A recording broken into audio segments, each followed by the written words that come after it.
Après les États-Unis, on reparle du mariage homosexuel en France. Il y a le débat de principe, il a souvent été évoqué, mais c'est le débat juridique qui est maintenant ouvert. Un groupe de juristes a créé en effet un collectif. Il estime qu'aucun élément du Code civil ne s'oppose à ces mariages et plusieurs élus, à Paris notamment, se disent prêts à célébrer de telles unions. Dossier signé Gaël Chauvin, Laurent-Di. Un regard tendre, c'est tout ce que se permet Jérôme quand il est en public avec Sylvain.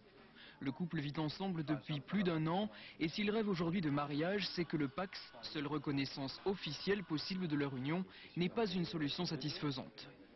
Si nous sommes pacsés, en cas de décès, Sylvain peut très bien se retrouver à la porte du jour au lendemain si ma famille décide de l'en expulser.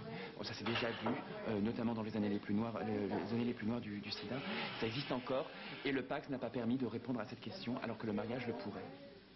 Autre limite, le Pacs n'est pas reconnu en dehors de l'Hexagone. Il ne permet pas non plus l'adoption. Des droits qu'apporterait le mariage s'il était légal.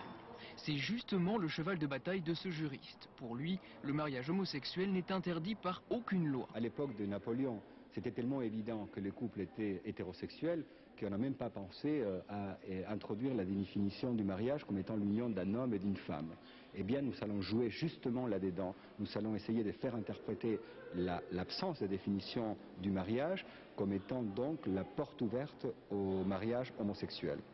Voici le seul article qui restreint le mariage. L'homme avant 18 ans révolu, la femme avant 15 ans révolue ne peuvent contracter mariage. Seul l'âge est imposé, l'hétérosexualité du couple est seulement implicite.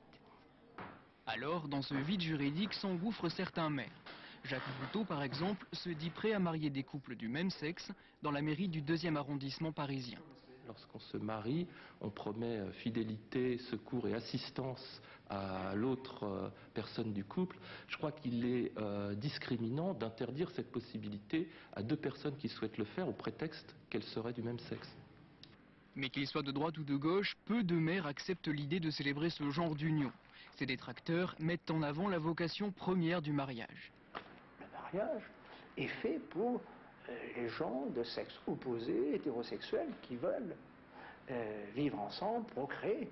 Au stade où nous sommes, je considère que c'est au législateur de se prononcer. Aux États-Unis, le maire de San Francisco avait exploité le même type de faille juridique, jusqu'à ce que la Cour suprême suspende les mariages homosexuels.